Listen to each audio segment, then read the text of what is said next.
ጓዶች እንዲያው ለመሆኑ ብዬ እንዲው ቁጭ ብዬ ሳስበው ይሄንን ዝም ብሎ ማይሆን ምርጫ ተብዮ ዝግጅት ለምንድን ነው እስካሁን ድረስ የተደረጉ ምርጫዎች እሁድን ጠብቀው ነበር የሚደረጉት 24ን ግን እንደው ምናልባት አብይ መውደቁ ታይቶት ይሆን ስልጣን ያዘባትን የመጋቢት 24ን ዕለተ ቀን ማለት መጋቢት 24 2010 ነው ስልጣን ያዘው 24ን እንዴት አድርጎ ቀምሯት ነው 24 ደግሞ በቃ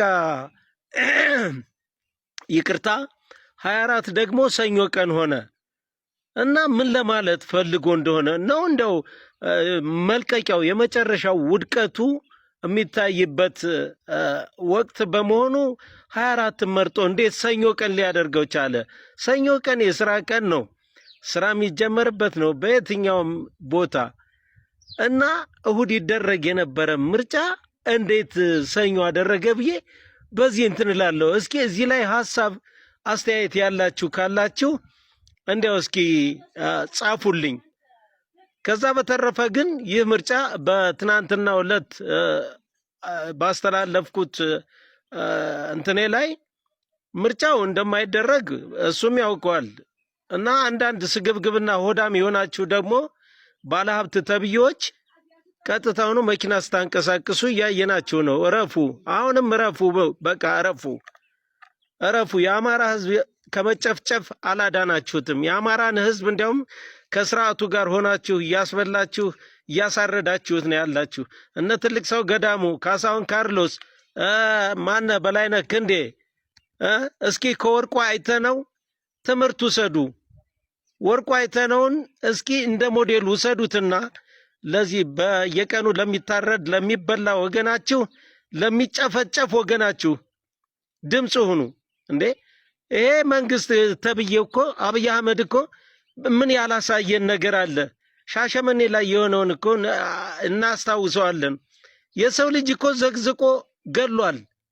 በፍጹም ተደርጎ የማይታወቅ ነገር፣ በፍጹም መሰራት የሌለበት ነገር። በቃ ምን ያላሳየን ነገር አለ? የሰውን ልጅ አቃጥሏል። የሰው ልጅ በጅምላ በግሬደር ተቀብሯል። እንደወጡ የቀሩ ብዙ የአማራ ወገኖቻችን አሉ። ይሄ ሰውዬ እኮ እውነተኛ ሰይጣን ግብሩ እንደሆነ የምትረዱት የራሱን ብሔር አባላት እንኳን የኦሮሞ ልጆችን እኮ እያረደ ነው ያለው በአሁኑ ሰዓት። የኦሮሞ ልጆችን ኖት ኦንሊ የአማራ ወገኖቻችንን ብቻ ሳይሆን ኦሮሞዎችንም እኮ እየጨፈጨፈ ነው ያለው። ነቀምት ላይ በወለጋ የተፈጸመውን ከ3-4 ዓመት በፊት እኮ የተፈጸመውን ድርጊት እናስታውሳለን። በአውሮፕላን ሳይቀር እኮ ነው ብዙ የኦሮሞ ልጆች የተጨፈጨፉት። በቃ ስለዚህ በሱ የሂሳብ ቀመር በቃ ኢትዮጵያ የምትባል ሀገር እንድትጠፋ ነው የሚፈልገው። እግዚአብሔር ምስክሬ ነው። ኢትዮጵያ ከላይ ነው እንትኗ መሪዋ ከላይ ነው በቃ ፈጣሪዋ። ኢትዮጵያ እደዊሃ ታበጽሕ ሀበ እግዚአብሔር ሲል እኮ ኢትዮጵያውያን ሲከፋቸውም ሲቸግራቸውም እጃቸውን ወደ ፈጣሪ ነው የሚጮሁ። እንዴ ይሄ ቆሎ በልቶ እኮ ፈጣሪውን አመስግኖ የሚኖር አማራ ህዝብ እኮ ከፈጣሪው ጋር የማይገናኝበት ሰዓት የለም። ስለዚህ ኢትዮጵያን አፈርሳለሁ ብሎ የተነሳ የአብይ አህመድ ግሩፕ በጭራሽ አይሳካለትም፣ እስከ ወዲያኛውም አይሆንለትም። በተለይ በምርጫ ዙሪያ እኔ ግርም ነው የሚለኝ የማጭበርበር ምርጫ ለማድረግ ነው ይሄን ሁሉ ነገር እየወጣ እየወረደ ያለው። በአጠቃላይ ህዝባችን ከዚህ ሁሉ ነገር ተላቆ ሰላም የሚያገኝበት ቀን ሩቅ አይሆንም፣ በቅርብ ነው። ሰላም ዋሉልኝ። አመሰግናለሁ። እንደዚህ አይነት ተጣበህ ተጨንቀህ የምትኖርበት ሀገር ላይ አርሰናል ዋንጫ ሊያነሳ አርሰናል እንትና እኒኩ በጣም ነው ግራኩ የሚያጋባው። በቃ ስንት አንተ በላይ ላይ ሞት ታውጆብህ አሁን ላይ ነው የምላቸው። ለአማራ ህዝብ ብቻ አይደለም ሞት የታወጀው ለአማራ ህዝብ ብቻ አይደለም። ከተማ ቁጭ ብለህ ጫማህን ወሉለህ እዛ ተዘብዝበህ እስከ 7 ሰዓት ድረስ ቁጭ ብለህ ኳስ የምትከታተል በጣም ብዙ ፊዳ ይጠብቃል። በነገራችን ላይ ዋጋ ትከፍላለህ። እኛ ብንሞት በክብር ነው የምንሞተው፣ ብንድንም በክንዳችን ነው ምንድነው። በቃ እኔ ልንገራችሁ፣ በቃ ዘም ብለህ ተጎትተህ እንደ አህያ ትታረዳታለህ፣ የታባህም አትደርስም። እና በጣም አሳፋሪ በቃ እያለቀሰም እንደዚህ ምናምን ወይ አያውቅህ። እኔ እኮ አርሰናል ያውቅሃል ወይ ነው እኮ ምን አይነት እኔ እኮ በጣም ግራ እኮ ነው የሚያገባ። ያውቋችኋል ግን እስኪ እንደው ከዛ ከደጋፊዎቹ ከተጫዋቾቹ እንደው አንድ ሰው እንደው ሌላው ቀርቶ ነው ማለት ኢትዮጵያ ውስጥ ፌመስ የተባለ ሰው እንኳን እነዛ ሰዎች ጋር እኮ ምንም አይነት እኮ ግንኙነት እኮ የለውም። ፌመስ የተባለ ሰው ነው አይደለም እንደ ሌላውን ዝም ብለህ አዳራሽ ሞልተህ የምታድረውን የሆነ ምሳ በልተህ ራት ማደግመውን አይደለም። እቤት ቁርስ የሌለህ ሰው ምሳ የሌለህ ራትህን ያላረጋገጥክ ትበላው የሌላት ትኮናነበው አማራት እንደሚባለው ትለብሰው አማራት ትኮናነበው አማራት እንደሚባለው ማለት ቂጥህን ገልበህ የሆነ የውጭ ዜጋ ራስ ላይ እየሞትክ ህዝብ ዋጋ እየከፈለ በኑሮ ውድነት ስንት እናቶቻችን አፋቸውን አጣመው ጦማቸውን ያደሩ ስንት የኔ ቢጤ አለ መንገድ ላይ የኔ ቢጤ ፈሶ እንዲህ መንገድ ላይ መከራውን በሚበላበት ስንት ተፈናቃይ ከቦታው ከተለያየ ቦታ ላይ መጥቶ በወደቀበት አገር አንተ ቲሸርትህን እየቀደድክ ቲሸርትህን እያውለበለብክ አዳራሽ ላይ ቁጭ ብለህ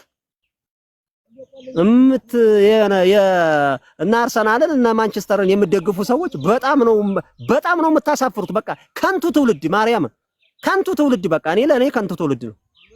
ከሃይማኖት ይሉት ሃይማኖት የለው በቃ እነዛ ደጋፊዎች በቃ ሃይማኖታቸው ራሱ እኮ በቃ እኔ እኮ በጣም ነው ግራ የሚያጋባው። አንድ ያቺ ማናት ቀጭኑ ነው ማን የሚሉት ልጅ ጋሽ ቀጭኑ ይሄ አርሰናል የሚባለው ሃይማኖት ሆነ እንዴ አለ። በቃ ሃይማኖት እንዴ አባቶች በጣም ብዙ በሰፊው እየተነጋገሩ ነው።